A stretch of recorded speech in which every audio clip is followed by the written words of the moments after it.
Selamat malam, Ustaz Mariono. Assalamualaikum. Waalaikumsalam warahmatullahi wabarakatuh. Selamat malam untuk kita semua. Sehat ya, Ustaz ya? Alhamdulillah sehat walafiat. Gimana tadi perjalanan ke sini, Ustaz? Alhamdulillah sehat walafiat. Karena saya sekitar sini juga melayani beberapa klien tadi di sekitar Batam Center sini. Sekitar Batam Center. Iya ya. Wah, luar biasa. Ya, Iya, ini dia Ustaz kita untuk malam ini melayani Anda di Prosatu RRI Batam. Oke, silakan Ustaz untuk topik kita menyikapi sikap anak masa pubertas. Silakan Ustaz. Oke, hampir semua orang tua merasakan, terutama istri atau ibunya anak-anak.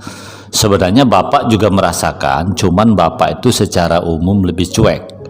Jadi kalau suami ini kadang anak-anak degil, anak nakal tuh senyum aja, tak masuk di hati. Nah, mungkin dia merasa juga saya pun nakal juga dulu kan gitu ya. Ini kan anak adalah gambaran dari orang tuanya, Ustaz. Iya betul. Nah, jadi tema kita malam ini bagaimana sikap orang tua menghadapi anak yang sedang masuk puber ya. Puber ini sebenarnya saya baca-baca itu dia peralihan dari masa anak-anak ke masa remaja.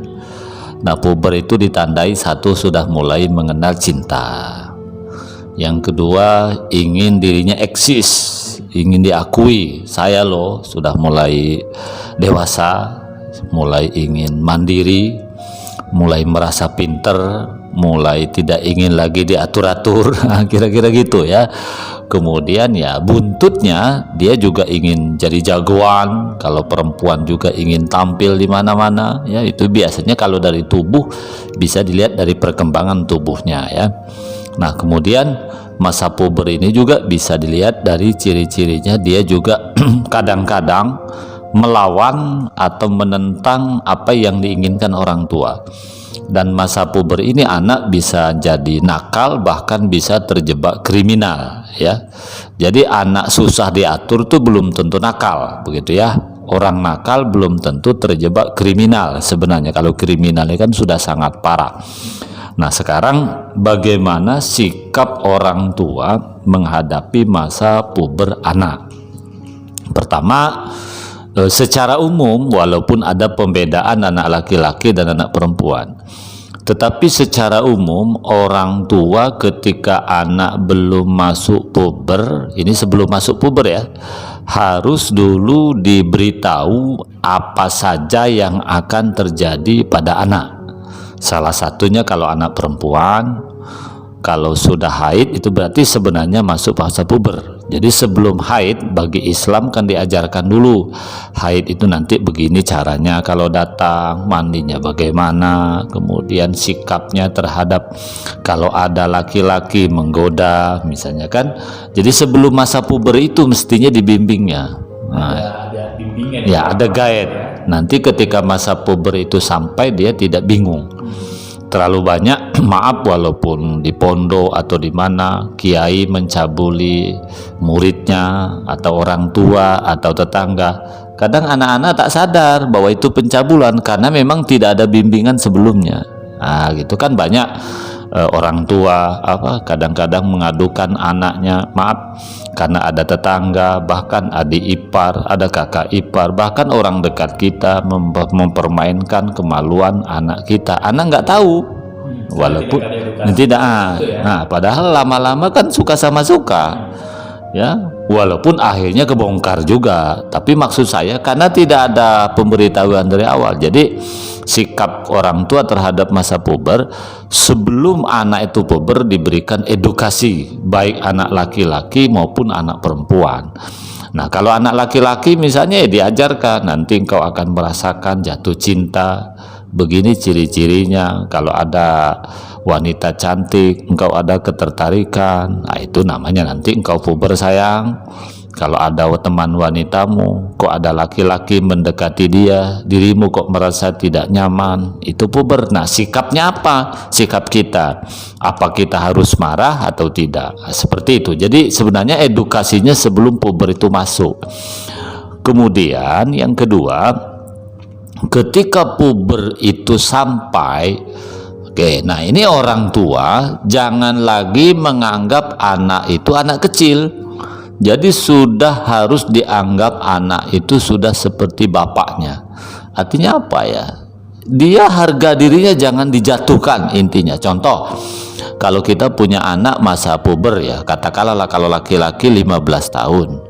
Misalnya dia sekolahnya nilainya tidak baik, sementara adiknya baik. Jangan jatuhkan anak puber itu di hadapan orang lain termasuk adiknya misalnya. Engkau ini gimana sih nak? Kok nilaimu jelek begini sih? Coba lihatlah, ikuti adikmu, malu. Nah, jadi intinya anak masa puber tidak bisa dijatuhkan dirinya secara terbuka maupun tertutup. Nah, kalau tertutup masih enak. Tertutup tuh begini ya, contohnya misalnya anak kita nakal, kita ajak bicara berdua, yang lain disuruh pergi dulu. Nah, aku ingin engkau tuh seperti adikmu, rajin. Aku ingin kau seperti tetangga sebelah. Kalau misalnya harus nasihat, tapi itu pun jangan berbunyi. Kalau bisa kita, nah aku ingin kau tuh rajin belajar, aku ingin kau tuh rajin sholat. Nggak usah dibanding-bandingkan. Karena biasanya emosinya Iya, ketika dibanding-bandingkan misalnya, cobalah engkau tuh seperti anak sebelah. Aku bangga nak punya anak orang seperti itu. Dah berarti kalau gitu mama tak bangga dengan saya. Nah, itu bisa berontak itu, apalagi dibandingkan secara terbuka. Dibandingkan secara terbuka tuh contohnya, cobalah nak engkau tuh ikuti adikmu. Lihatlah adikmu rajin nyapu, rajin masak, rajin belajar. Engkau ini apa sih? Oh, tambah sakit lagi dia. Intinya tidak boleh dibanding-bandingkan. Cukup kita ambil pelajaran ya. Itulah kisahnya Nabi Yakub ya. Nabi Yakub itu kan punya anak ya, apapun agamanya kita sama sebenarnya ya. Itu kan punya anak namanya Ismail, berikut dengan yang lain-lain. Kesalahan bapaknya di mana? Ya, memuji-muji Ismail, muji-muji Yusuf, bukan Nabi Ismail ya, maunya Ismail. Sedikit-sedikit Yusuf, sedikit-sedikit Yusuf, sedikit-sedikit Yusuf. Marahlah adik-beradik lain. Itu dalam sejarah. Maka Nabi Yusuf itu dimasukkan ke dalam sumur. Tapi dimasukkan ke dalam sumur itu bukan untuk dibunuh, supaya nanti ada pedagang Mesir lewat, ketika ngambil air ini nanti diselamatkan. Intinya anak itu disingkirkan saja.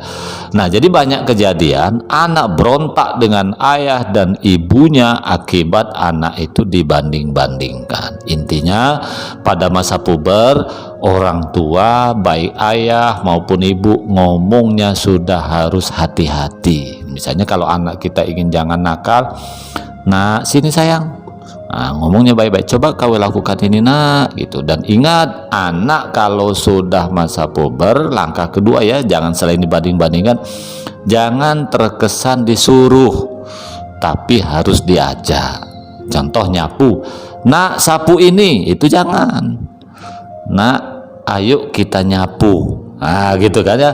Kalau bapak pegang sapu, anak nyapu. Intinya jangan disuruh dalam hal yang berat-berat, kecuali ringan. Ringan tuh misalnya bapaknya sedang makan, nak ambilkan air, nah masih mending. Tapi kalau nak kau nyapu ya, kau jemuran, bapaknya main HP, nggak bisa. Intinya anak kalau masa puber bukan disuruh tapi diajak. Dan menyuruh pun utamakan kalimat 3, minta maaf kalau orang tua salah. Jadi jangan anak pun kalau anak itu puber, kita harus minta maaf. Pulang terlambat, lambat masak, pakaian tak dicucikan, orang tua yang minta maaf. Maaf ya nak, tadi ibu pulang terlambat. Nah itu satu. Kedua, yang kalau nyuruh ada kalimat tolongnya. Tolong ambilkan sapu nak, tolong ambilkan sabun sayang, tolong ambilkan baju sayang. Nah, jadi ada kalimat tolongnya. Kemudian yang ketiga ya, kalau anak telah melakukan sesuatu, ucapkan terima kasih. Terima kasih nak, malam ini telah belajar. Terima kasih sayang, kau pulang telah tepat waktu. Terima kasih nak, engkau telah melaksanakan ibadah. Intinya gini, maksud saya, anak kalau sudah puber, dia kan merasa dirinya hebat, merasa dirinya pintar, merasa dirinya aku bisa hidup tanpa ayah. Nah, oleh karena itu jangan perlakukan anak puber itu seperti anak buah, jangan seperti karyawan. Lebih tepatnya kita jadikan dia sebagai mitra, sebagai teman. Nah yang terakhir tentu masa puber nih ya, orang tua harus baik karena anak sudah mikir ya. Jadi masa puber ini kalau bapak tak baik, dia kemungkinan niru itu besar. Tapi kalau masa anak-anak, orang tua tak baik, belum tentu anak niru, gitu ya, karena daya rekamnya masih rendah. Jadi intinya kalau masih masa puber itu, orang tua harus memberikan contoh yang terbaik bagi anaknya. Anak ingin sholat, orang tua harus sholat. Anak ingin lembut, orang tua harus lembut. Intinya orang tua harus jangan sampai memberikan contoh yang tidak baik. Yang terakhir, suami istri harus kompak seiring sejalan mendidik anak, jangan sampai terkesan beda walaupun sama-sama baik. Contoh, ibunya maunya anak tuh masuk pondok, bapak maunya masuk SMA. Masuk SMA kan baik, masuk pondok baik, tidak ada yang salah ini sebenarnya dalam keinginan orang tua. Tapi ketika perbedaan antara bapak dan ibu ditontonkan di hadapan anak, itu berbahaya. Caranya sebelum ditunjukkan kepada anak, selesaikan dulu di tempat lain. Setelah kompak baru sampaikan dengan anak. Begitulah kita menghadapi masa puber itu. Saya kira itu, nanti yang belum jelas silahkan bertanya. Oke, buat pendengar kami silahkan bertanya di line telepon kami di 4351 atau di WhatsApp kami di 0811 silahkan bertanya terkait tentang topik kita, bagaimana menyikapi sifat masa puber anak. Nah, jadi buat pendengar kami, apabila saat ini mungkin memiliki anak yang usianya itu prapubertas, ada beberapa poin-poin tadi yang disampaikan oleh Saudara. Yang pertama, ini prapubertas, yaitu memberikan edukasi ya kepada anak itu. Nah, kalau pada biasanya sih Ustaz ya, kalau orang tua itu sekolah dengan juga lingkungan itu ada namanya sex education. Sex education ini mungkin udah umum, udah banyak orang. Tapi ada yang perlu diperhatikan lagi prapubertas itu adalah bagaimana mengajarkan mereka perubahan sikap. Iya, betul. Di masa pubertas itu kan ada perubahan sikap. Iya, betul. Egonya tinggi, rasa akunya tinggi, rasa paling benar, paling hebat itu ada. Nah, kalau itu bagaimana itu cara untuk memberikan edukasi kepada anak Ustaz? Oke, dulu ada program pemerintah yang batal ya, usulan. Istilahnya pengetahuan tentang seks terhadap anak sejak dini. Kita kan belajar seks ini kalau sekolah itu kan SMA mengambil jurusan IPA, baru ketemu dia. Kalau IPS tak akan ketemu. Nah, makanya dampaknya memang gini ya. Seks itu bukan berarti zina ya, banyak sebenarnya. Itu ketika diajarkan, khawatir anak malah niru. Tidak diajarkan, nanti anak melakukan dengan sendirinya, tidak tahu dampak atau akibatnya. Jadi menurut saya, yang bisa mengajarkan hanya orang tuanya, bukan di guru. Sebab kalau guru yang mengajarkan, kan kemampuan anak itu beda-beda. Itu kalau nggak salah keputusan pemerintah tuh kemarin dikembalikan kepada orang tuanya masing-masing. Jangan diajarkan di sekolah, karena bisa beda-beda. Contoh misalnya nanti ada pelajaran, ada bukunya. Ya, anak langsung praktek, penasaran tuh tinggi. Jadi jawaban saya, orang tua rajin-rajinlah baca buku, buka Google, tonton YouTube, bagaimana menghadapi pubertas anak yang salah satunya adalah kecenderungan seksnya itu. Maka ibunya lah yang bicara hati ke hati. Kalau di sekolah susah, karena gurunya pun belum tentu juga sanggup. Ada guru nih yang malu-malu, ada guru nih yang bocor juga. Jadi memang susah lah. Belum tentu gurunya sudah menikah. Nah, itu pula masalahnya kan. Apalagi guru SD dengan SMP kan, masih banyak yang bujang. Masih banyak yang bujang. Iya. Itu perlu ya, berarti masuk kepada orang tua. Ya, kalau kita dengar kata-kata siapa yang mengatakan bahwa orang tua adalah guru terbaik anak. Iya, betul. Ibu, jadi orang tua, ketika orang tua nanti dipilah dikembalikan ke ibu. Ibu adalah sekolah terbaik bagi anak. Itu mungkin kalau secara biologis bagaimana untuk mendidik prapubertas itu. Bagaimana untuk memberikan pendidikan prapubertas untuk menyikapi sikap-sikap yang keakuan biasanya itu. Itu gimana? Ya, pertama kan tadi sudah saya beritahu ya, dalam Islam. Tapi kalau dalam Islam ya, pertama anak ini kan wajib sholat kalau sudah balik. Kalau dalam Islam, kalau balik bagi perempuan kan usia 9 tahun. Sudah haid, sudah mimpi basah. Maka sekarang yang lagi ribut-ribut Nabi Muhammad katanya apa pedofilia karena 9 tahun sudah kumpul dengan Siti Aisyah. Memang dalam Islam ukuran balik itu 9 tahun. Kan sudah boleh dia. 9 tahun tuh sudah boleh nikah kalau patokannya agama. Cuman undang-undang kita sekarang mewajibkan 19 tahun. Artinya sebelum balik kan anak sudah harus diajari kalau nanti haid mandi wajibnya seperti ini. Kalau nanti sudah haid berarti sudah wajib sholat, wajib puasa. Karena dalam Islam ketika sudah balik dia ketika melakukan perbuatan tidak baik sudah dosa kan. Begitu juga. Jadi intinya memang tak ada pilihan. Mengajarkan kepada anak itu sebelum balik. Balik itu artinya kan pubertas itu. Nah, jadi itu. Jadi orang tua memang harus paham, terutama ibu ya. Kenapa bolak-balik saya sebut ibu? Ya karena umumnya satu, bapak ini kan banyak di luar ya, sibuk kerja sana sini. Yang kedua rata-rata bapak ini cuek. Ya lah, sudahlah itu nanti besar tahu paham sinilah kan itu kan.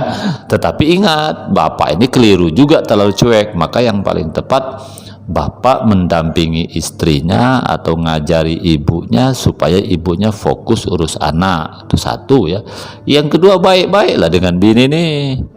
Nah, supaya baik dengan bini ini dua aja sebenarnya. Bapak jangan selingkuh, duitnya tidak putus. Itu aja bagi istri itu. Pertama, kalau bapaknya misalnya main gila dengan wanita lain, kan biasanya istri tak tenang. Ujungnya kalau sudah tidak tenang yang jadi sasaran kan anak yang jadi korban. Yang kedua, duit tidak putus. Yang saya maksud duit tidak putus ini maksud saya supaya istri kita tenang, fokus ngajari anak ya. Intinya istri kita tidak ada beban. Listrik dibayar, air dibayar, kredit rumah tak ada masalah, tidak ada tagihan. Yang saya maksud duit tidak putus itu tidak harus kaya ya. Banyak juga orang kaya kiri kanan, nagih kiri kanan kan. Nah, artinya apa? Intinya istri tidak ada beban. Nah, ketika istri tidak ada beban, suami memberikan ketenangan, edukasinya cukup, insya Allah istri kita fokus ngurus anak kita. Saya kira itu. Oke, terima kasih buat pendengar kami yang sudah mendengarkan untuk malam hari ini bila telepon di tanggal 31. Silakan kami persilakan bertanya terkait tentang topik kita di malam ini. Kemudian yang ada di WhatsApp juga boleh dibawa komentar kami. Silakan langsung tanyakan bersama Ustaz Paliono terkait tentang bagaimana kita menyikapi masa-masa pubertas anak itu. Karena memang banyak perubahan di situ Ustaz ya. Dari anaknya yang pendiam tiba-tiba ngomongnya kok aktif sekali gitu ya. Dan bahkan juga kalau saya perhatikan anak-anak di prapubertas di masa pubertasnya itu biasanya itu di rumah saja tiba-tiba sering berkeluyuran. Itu kenapa? Apakah rumah itu tidak rumah lagi dianggap dia? Apa ada rumah lain yang dianggap dia yang cocok itu? Iya. Itu kenapa? Pertama, kalau kita belajar psikologi perkembangan anak ya, kan masa puber atau masa remaja itu kan masanya bermain sebenarnya. Jadi nggak bisa ditahan juga, tinggal tugas orang tua bagaimana menyiapkan permainan yang tidak berbahaya. Contoh, berbahaya itu kalau di rumah kita kan anak kita main game saja terus, itu kan bahaya juga ya. Bahayanya nanti anak kecanduan, radiasi emisi, radiasi sinar ultraviolet itu kan bahaya juga. Maka orang tua dengan tetangga perlu adakan permainan lain selain game. Bisa saja misalnya main kelereng, main bola kasti, main apapun namanya yang tidak tergantungan BIM, itu yang namanya bahaya. Jadi kalau anak kita misalnya ada hujan datang, lepas saja ke lapangan situ, biar main aja dia, gitu ya. Karena memang masanya bermain. Coba dirimu ingat-ingat, kita kan sekarang sudah sama-sama tua. Yang diingat masa kecil kan main hujan-hujan, main di sawah. Itulah keindahan kita di masa tua. Kalau anak di rumah itu tak ada cerita itu. Cobalah perhatikan. Kalau anak kita di rumah saja, bagi dia pun tak ada kenang-kenangan. Memang masanya bermain ya. Biar aja hujan-hujan, lepas main-main. Karena orang tua itu kalau pas hujan anaknya nggak boleh keluar. Biarin aja, tak ada pun orang mati gara-gara kehujanan itu kan. Yang penting jangan sampai permainan itu berbahaya. Permainan berbahaya tuh game berlebihan itu kan berbahaya. Main keluar, ada main perang-perangan yang menggunakan pistol-pistolan yang betul-betul kalau kena dia sakit, itu kan bahaya namanya. Main, kemudian di situ banyak cewek, kemudian terjadi perzinahan, berarti kan bahaya.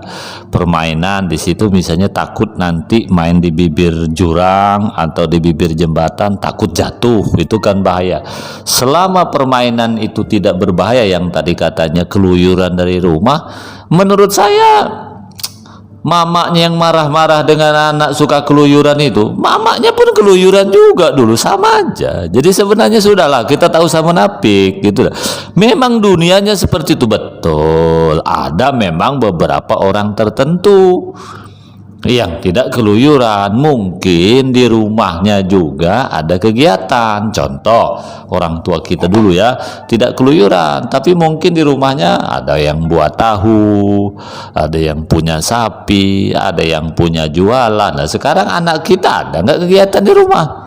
Buatlah kegiatan supaya anak kita tak lari kemana-mana. Misalnya bantu orang tua jualan, nak, nanti bantu ibu jualannya, nanti hasilnya kau makan sendiri ya untuk jajan, kan enak juga. Intinya kalau orang tua tidak kreatif, memang jangan salahkan anak itu keluyuran, memang itu masanya. Saya kira tak usahlah orang tua egois sekali ya, anak tidak boleh keluyuran, saya kira itu.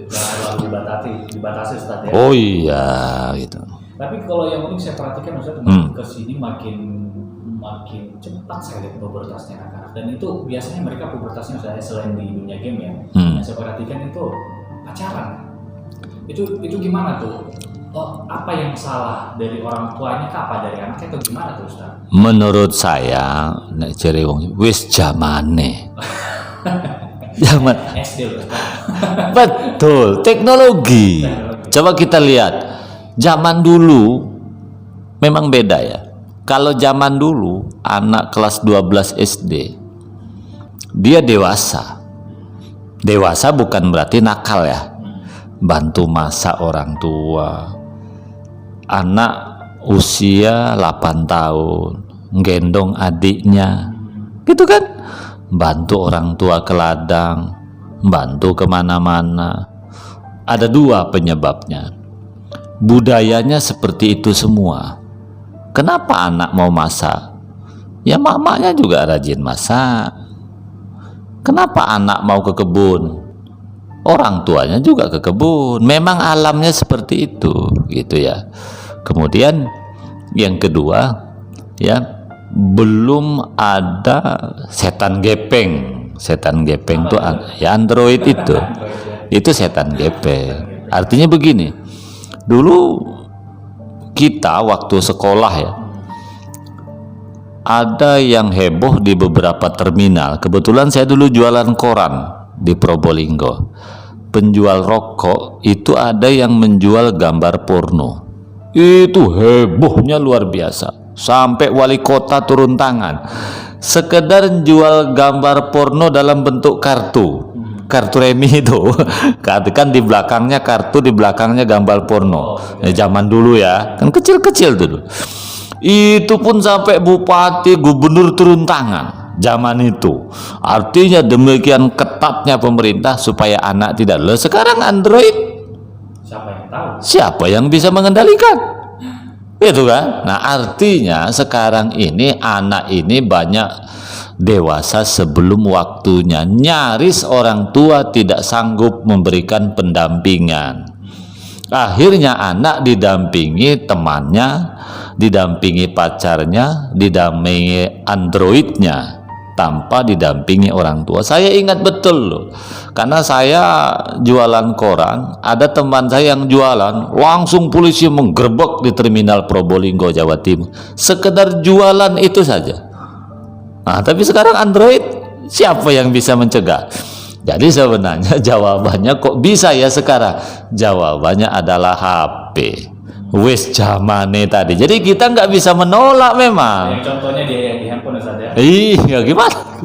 Saya kira itu. Tapi kalau kita sebagai orang tua, anak kita pacaran lagi, si anak ini masih SMP, masih SD lah, itu gimana? Orang tuanya harus bagaimana menjawabnya? Pertama, apa ya?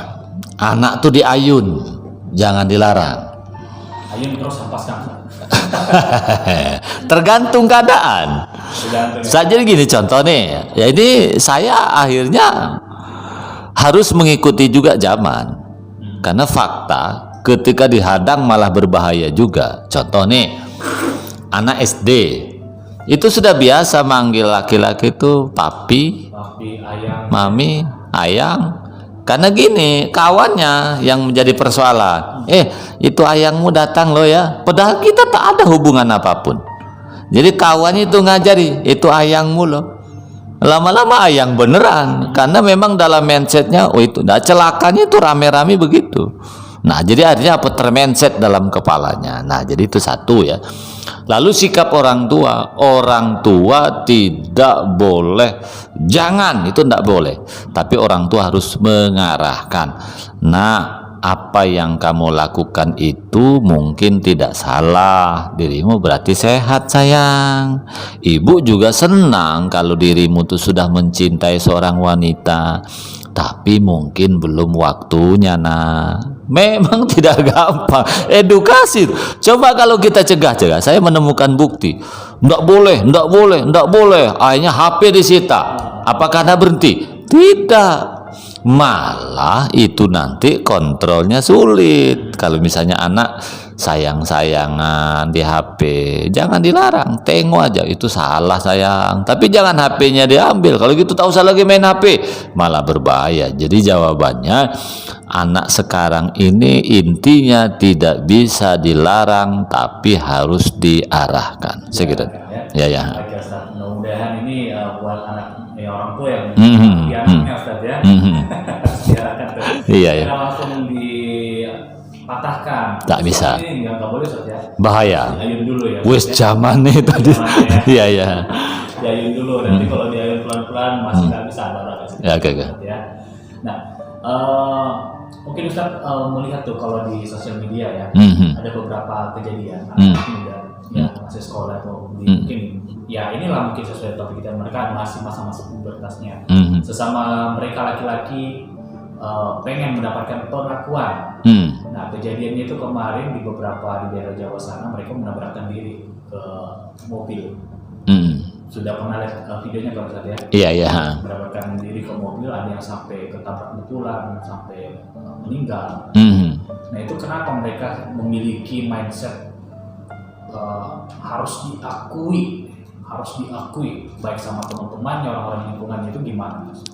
Pertama, dia kan satu faktor di rumah, salah asuh lah ya. Yang kedua, dia ingin menjadi orang hebat, ingin menjadi orang populer, ingin menjadi orang yang luar biasa. Karena faktanya di YouTube, di media sosial, banyak anak-anak yang sudah sukses pakai TikTok, YouTube, Facebook, media sosial, IG. Kan banyak anak-anak di bawah umur yang sudah jadi miliarder, yang sudah menjadi hebat-hebat. Dia pun ingin sama sebenarnya, tetapi dia mungkin salah langkah gitu loh. Jadi intinya jawaban saya ada dua ya. Yang pertama, anak kenapa melakukan seperti itu? Karena di rumahnya tidak nyaman. Pasti tidak nyaman. Dia kalau nyaman tak mungkin akan melakukan seperti itu. Ya kenapa tidak nyaman? Ya macam-macam. Suami istri mungkin berkelahi terus, bapak ibunya ribut saja terus. Atau suami istri damai, tapi salah didik. Itu tadi kan seperti yang saya katakan tadi ya, banding-bandingkan anak ini salah saja terus. Kemudian orang tua tidak pernah memberikan pemahaman mana yang salah, mana yang benar, mana yang salah, mana yang benar. Itu ada dua kemungkinan. Orang tua tidak memahami teknologi, tidak memahami teknologi, bagaimana sebenarnya kenapa orang mau jadi YouTuber. Kenapa anak-anak kok sudah menjadi ingin terkenal? Malah orang tua juga yang ngajari anak joget TikTok. Itu kan berarti orang tua sudah ngajari anak tuh harus eksis. Jadi dia akhirnya anak tuh ketika sudah dapat ilmu sedikit eksis sendiri, main-main di jembatan, lewat di tengah mobil yang akhirnya kecelakaan karena ada yang terpancing, karena orang tua ngajari juga dulunya. Jadi mestinya kalau memang mau diajari, bimbing habis, yang ini loh yang terkenal yang boleh, atau cegah sama sekali, jangan perkenalkan dengan TikTok yang lain. Mungkin orang tua tetap perkenalkan kepada anak misalnya YouTube dalam hal edukasi, bukan menjadi YouTubernya gitu ya, atau Google, karena kalau kita sekolah kan bagaimanapun kan ketergantungan juga dengan Google. Tapi kalau TikTok apa manfaatnya? Mungkin ada manfaatnya itu nanti, artinya kan dengan Google sudah cukup. Kalau berkaitan selain Google, menurut saya YouTube, karena YouTube kan banyak edukasi juga dari sekolah, dari pemerintah, kan begitu. Kalau TikTok apa? Tapi sekarang TikTok itulah pula yang menjadikan banyak orang populer. Itu soalnya tidak. Intinya yang kedua tadi, selain rumahnya, edukasi dari orang tua tuh kita harus mengikuti perkembangan zaman, bahwa TikToker itu tak semuanya baik. Nah banyak juga emak-emak tak betul, joget-joget di masjid kan, emak-emak yang di Madura tuh joget-joget di tengah jalan. Ini kan contoh yang tidak baik yang dipertontonkan kepada anak, menghantam pemerintah. Dia pun sebenarnya orang tak betul juga kan, karena memang cari itu tadi, cari follower tadi. Dan saya melihat TikToker atau apapun yang eksis di media sosial itu ada dua, coba perhatikan. Yang satu yang memang orang tuanya tidak paham teknologi, anak main sendiri. Yang kedua karena orang tuanya tidak ada edukasi sama sekali. Saya kira itu. Baik, jadi mudah-mudahan memang inilah pentingnya edukasi Ustaz ya. Iya. Pra pubertas itu. Jadi biar anak-anak itu tahu mana kontrolan, mana batasannya. Ya. Jangan sampai nanti ya, seperti anak yang menabrakkan diri itu ya. Biar populer mungkin ya maksudnya. Iya. Memang kita lihat di berita itu alasan mereka agar diakui sama teman-temannya gitu ya. Iya betul. Dengan membuat sebuah konten seperti itu. Ada juga konten joget-joget yang vulgar, padahal dia masih anak-anak maksudnya. Iya, jadi apa ya istilahnya, uji nyali di Batam aja kan ada yang loncat di jembatan 1 kemarin. Iya, itu contoh. Ada yang meninggal. Orang dewasa tadi. Ya anak-anak kelas 3 SMP, dia kan ada juga yang selamat. Itu kan nanti ketika selamat kan divideokan. Itu hebat. Apa bedanya dengan anak balap liar yang dibanyak di Marina itu kan? Iya, nanti kan divideokan, ditunjukkan kawan-kawan hebat. Nah gitu aja. Tak ada juga manfaatnya kecuali dia masuk dibuat Facebook sendiri ya. Kan ada dua tuh, sekedar pengakuan berikut konten. Tapi kalau sekarang nampaknya pengakuan plus konten. Disitulah pula sumber duit menurut saya, karena saya juga YouTuber kecil-kecilan juga ya. Kadang-kadang mencari juga bagaimana setiap hari saya ditonton. Saya membayangkan, saya kan berpikiran seperti itu. Bagaimana pula kalau anak-anak sekarang kan? Saya kira itu. Nah itu jadi saya tertarik nih Ustaz. Sebenarnya ya, kalau dalam mungkin dalam agama dan juga mungkin dalam filosofi dalam berkeluarga ya secara umum. Sebenarnya anak itu kan sekarang Ustaz bilang tadi udah banyak tuh jadi menyadari anak. Sehingga nanti anak SMP yang sudah memiliki pikiran ya walaupun belum matang. Akhirnya orientasinya duit. Itu gimana Ustaz? Orientasi siapa? Anak-anak? Anak itu ya orientasinya sekarang jadi duit. Karena mengetahui dengan bikin konten ini. Iya, jadi gini. Menurut saya anak tuh karena satu kurang bimbingan saja. Yang kedua kurang bimbingan ada dua ya. Bimbingan dalam artian engkau ini mau kemana, cita-cita. Yang kedua kontennya seperti apa. Itu dulu. Dan ini sudah zamannya ya. Coba lihatlah YouTube. Sekarang kan sudah banyak sekali orang menjadi YouTuber, TikToker, segala macam. Jadi orang tua juga mestinya menangkap peluang. Terlalu banyak orang sukses menggunakan YouTube itu. Coba Atta Halilintar, siapa sih dia? Dia kan ingin juga anak-anak sekarang menjadi kaya raya dari YouTuber, nanti nikah dengan anaknya Anang atau sekelas Anang, itu kan. Atta Halilintar ini kan dia YouTubernya dari dulu kan, sehingga duitnya banyak, atau yang lain gitu kan. Nah, sekarang kita belajar dari Atta Halilintar, dia suksesnya di mana. Jadi maksud saya sekarang wis zamane teknologi, maka orang tua harus mengikuti perkembangan zaman. Apa sih maunya anak saya? Harus bisa mengimbangi. Harus begitu. Kalau memang anak kita ada bakat YouTuber, ya kita giring sekalian, jangan dilarang. Kan banyak yang sukses. Saya lihat anak SMA Aliyah ya, malah yang di Riau itu, dia di kebun aja mengangkut sawit. Bisa kan. Banyak juga orang kaya raya dari YouTube yang lurus-lurus. Karena saya merasakan sekarang, saya kan sudah monet juga masalahnya. Iyalah, artinya bisa gitu loh. Anak ini kenapa sih tidak mau? Anak saya pun, coba bayangkan, saya pun kaget juga. Itulah pula, padahal kontennya di TikTok tuh baru berapa, saya pun kaget. Tiba-tiba dikasih hadiah oleh TikToknya itu. Hadiahnya kecil sebenarnya, hanya sebentuk minyak wangi. Kalau beli pun mungkin tak sampai 50.000, tapi anak tuh bangganya luar biasa. Padahal anak saya masih kelas 4, 3 SD lagi, coba bayangkan. Karena karyanya dihargai. Karyanya dihargai. Padahal followernya itu saya hitung cuma 18 saja. Nah, berarti saya melihat begitulah cara perusahaan media sosial untuk memasarkan aplikasinya. Nah, itu. Ini kalau saya kutip nih ya, Nah. yang Ustaz jelaskan, jangan sampai media sosial lebih tahu menghargai anak-anak daripada orang tua. Nah, betul. Kalau saya untuk bisa dihargai nunggu 4.000 dulu. Tapi anak saya 18 sudah dikirim pakai, nah paketnya bayar kita 7.000, hanya bayar ongkir katanya.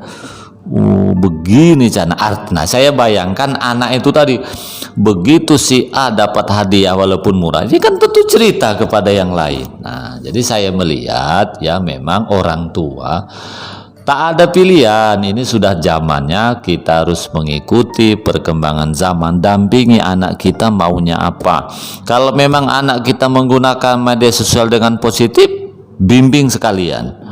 Tapi kalau anak kita malah negatif, jangan. Yang bimbing tuh maksud saya, kalau anak kita eksis di media sosial, caranya ndak usah lari ke jalan raya kemudian menghadang mobil.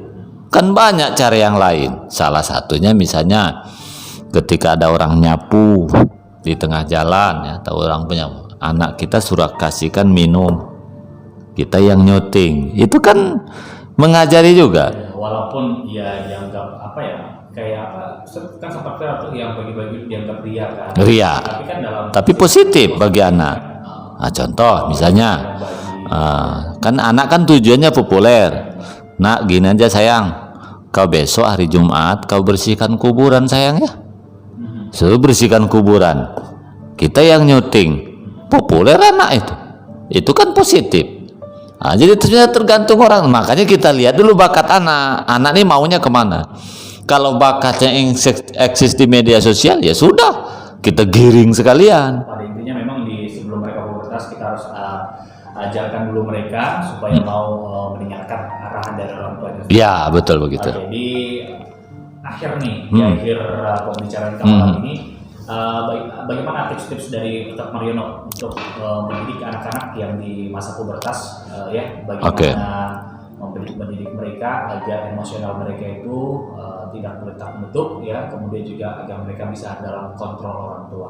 Oke, yang pertama ya, orang tua jangan sampai terlambat mendidik atau mengedukasi anak. Sebelum puber itu mendidiknya. Itu satu ya. Yang kedua, orang tua, ayah ibu harus kompak mendidik anak. Jangan sampai berbeda-beda.